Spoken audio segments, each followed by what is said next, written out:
আসসালামু আলাইকুম। এটি যে গাছ এখন দেয়া যার এখন কেউ চিনলেও চিনতে না হারেন, কিন্তু কেউ আছে আবার চিনত না। এগুলো হচ্ছে হাতাকপি গাছ, বুঝছেন না? এগুলো হচ্ছে হাতাকপি। এই হাতাকপি গাছ কেউ জিজ্ঞেতে না হারেন দে এগুলো আমি কন্যা খাইছি। এগুলো হয়েছে আন্ডা ফেনি জ্বালাতে বন্য হয়েছে দে সরকারি আন্ডারে ক্ষতিপূরণ হিসেবে দিছে। আর এগুলো হচ্ছে ফুলকপি। হাতাকপির মাঝে মাঝে ফুলকপিও আছে, ফুলকপিও দিছে, ফুলকপি দিছে দে এগুলো আরেক কেনে লাগাইছি। এটা হাতাকপির লগেও আছে। হাতাকপি অল্প দুগে আছে আর বেশিরভাগই ফুলকপিও ধরে আস্তে আস্তে, মাশাআল্লাহ আস্তে আস্তে ধরে। আজ যে বিলে নামাজ পড়ি এটি কিতাতে চাইতাম আইসি আরি।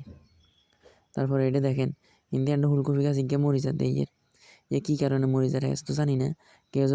কেউ যদি জানি থাকেন তাহলে জানাবেন। আর যে আদা দেখো অর্ধেক খেতে গেছ বুয়া দি পেলাই, তুমি আস্তে আস্তে ভাই আইসে এটা হেতে খেত বুয়ার। আমিও তাহলে চাইতাম আইসি বুয়ানি তোয়ানি হন্যে তো ইন্দি সান গাছ কিনলে মরি যায়। যারা জানেন তারা কমেন্ট করে জানাবেন কী কারণে মরি যায়, তো তাইলে আন্ডা উপকার হইব আর আন্ডালে। তার সান হেতে ছোট আন্ডা ঘরে মোটর গ্যাস ইয়ার চুঙ্গা দিয়ে হানি দেওয়া শুরু করছে, অর্ধেক দিয়ে ফেলাইছে। আর হেকিনে দিয়ে যে গাছ এগুন দেওয়া যার এগুলো হচ্ছে সরিষা গাছ, এগুলো দেয়া মনের করে খাবন। এই চান ফুলকপি আস্তে আস্তে ধরের, কিন্তু তেমন অনবদ্য হয় না। আর ইন্দি চান এগুলো হচ্ছে কচু গাছ। আন্ডা রোয়া লাগাইছিলাম দিয়ে হিসাবে লাগাইছিলাম, বন্যা তো রোয়া তোয়া ব্যাক গেছে গো, রোয়া তোয়া গেছে গো। আর সরকারে কয়েক মাস পরে আন্ডারে গাছ এগুলোর বীজ দিছে আর কয়েকগে দিচ্ছি, আস্তে আস্তে আরও ধরের আল্লাহ যদি দিয়ে হারি। আর ওই দিয়ে এগুলো হচ্ছে সরিষা গাছ, এগুলো হুল আছিল, হুল টুল ঝরে গেছে।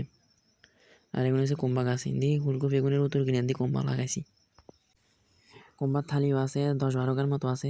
ওই দিয়ে আইল দেওয়া যায় দাইলের যন্ত্রণটা কিনতে হারি। আবার কেউ জিজ্ঞেতে না হারেন কি কুম্বা, আমি কই দিয়ে এগুলো হচ্ছে মিষ্টি কুম্বা। মিষ্টি কুম্বা আন্ডাই আমি কই মিঠা কুম্বা হারি।